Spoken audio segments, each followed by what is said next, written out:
Have you ever found yourself working harder and harder, only to feel more anxious instead of fulfilled? Have you poured your heart into relationships, careers, or goals only to wonder why the outcome still feels out of reach? Welcome back to the channel where we uncover not just how to do more, but how to be more by doing less. Not in laziness, but in awareness. Today we dive into a Buddhist insight that has the power to revolutionize your relationship with life, the wisdom of non-attachment, or as the sutras say, not clinging to appearances. You might think this is too abstract, too philosophical, but I assure you, it is deeply practical, because the truth is, most of your pain doesn't come from what happened, it comes from what you expected to happen, from how tightly you held onto a vision, a role, or a result. Let me begin with a story. Ria is a talented graphic designer, a freelancer, pouring her soul into every project. She is meticulous, revising designs over and over. She tells herself, I just want it to be perfect. But deep down, she's afraid the client will reject her work. Afraid she's not good enough. Over time, our anxiety worsens. You work late into the night.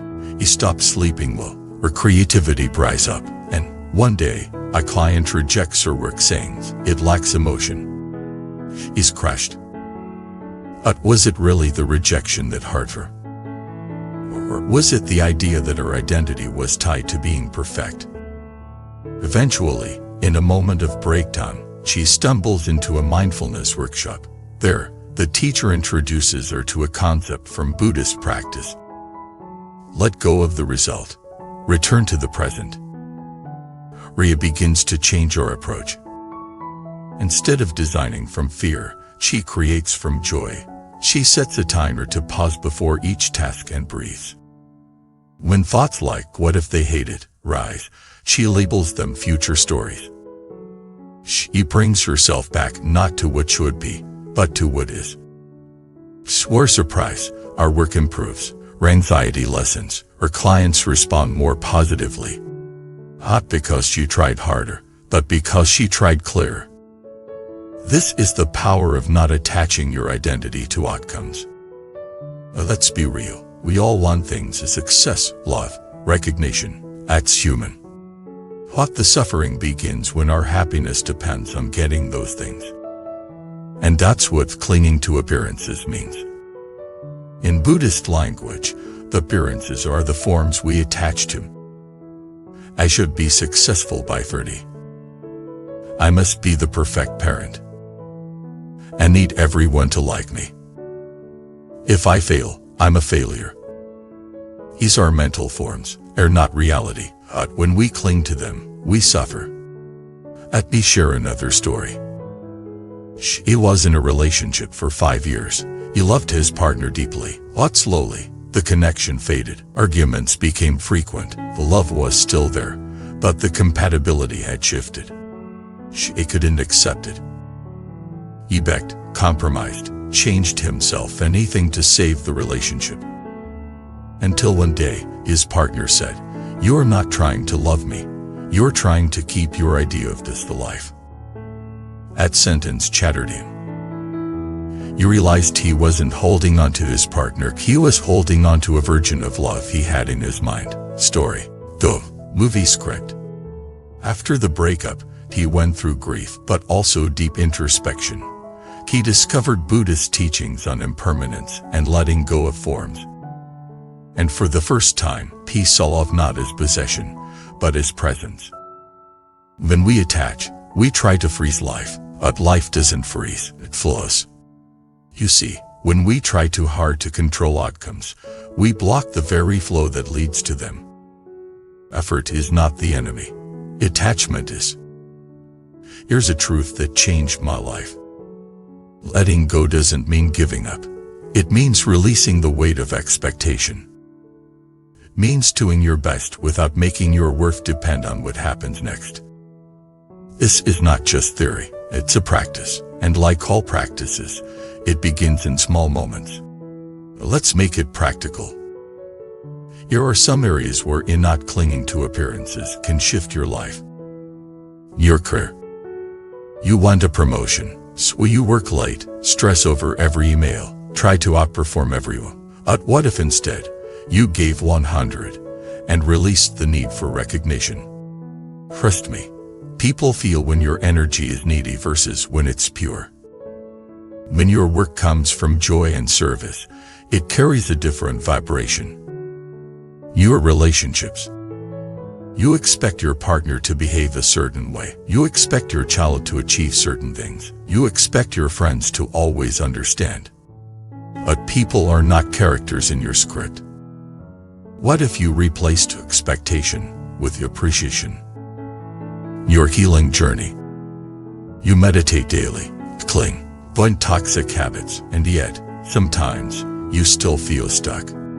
You start thinking, why isn't this working? But healing isn't linear. It doesn't obey your timeline. What if the goal wasn't to fix yourself, but to befriend yourself? You're not a project, you're a person. The more you can show up without needing to be better, the more growth unfolds naturally. Let me tell you about me.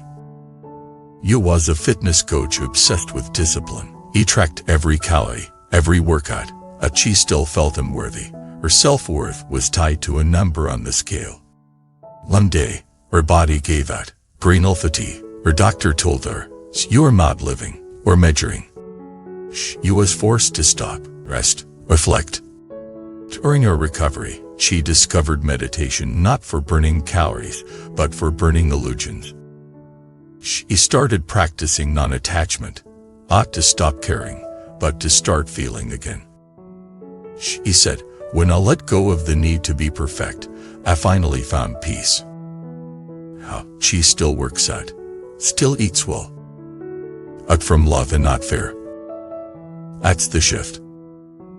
From fear-driven control to love-driven presence.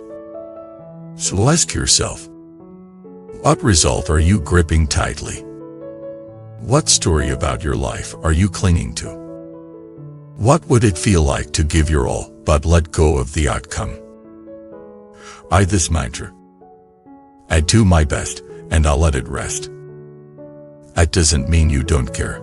It means you care wisely. We're not indifferent. You're free. Because true power is not control.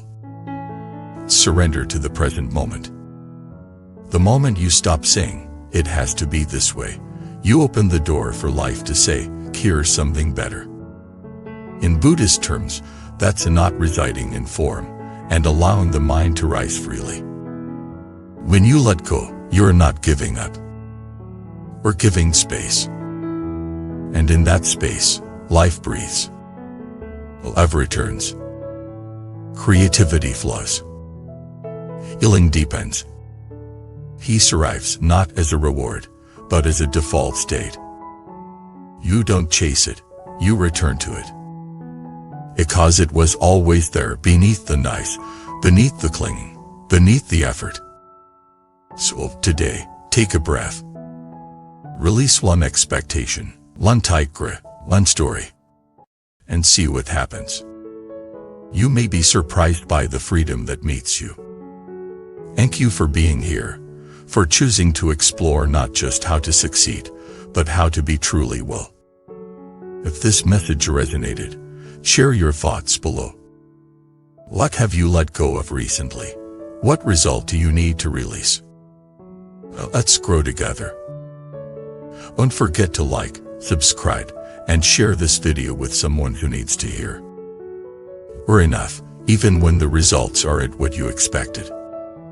Until next time, may your efforts be steady, your heart be light, and your peace be unshakable. Thank you for watching this video. Before you leave, here's something special. In Buddhism, we believe that every encounter carries a deeper meaning.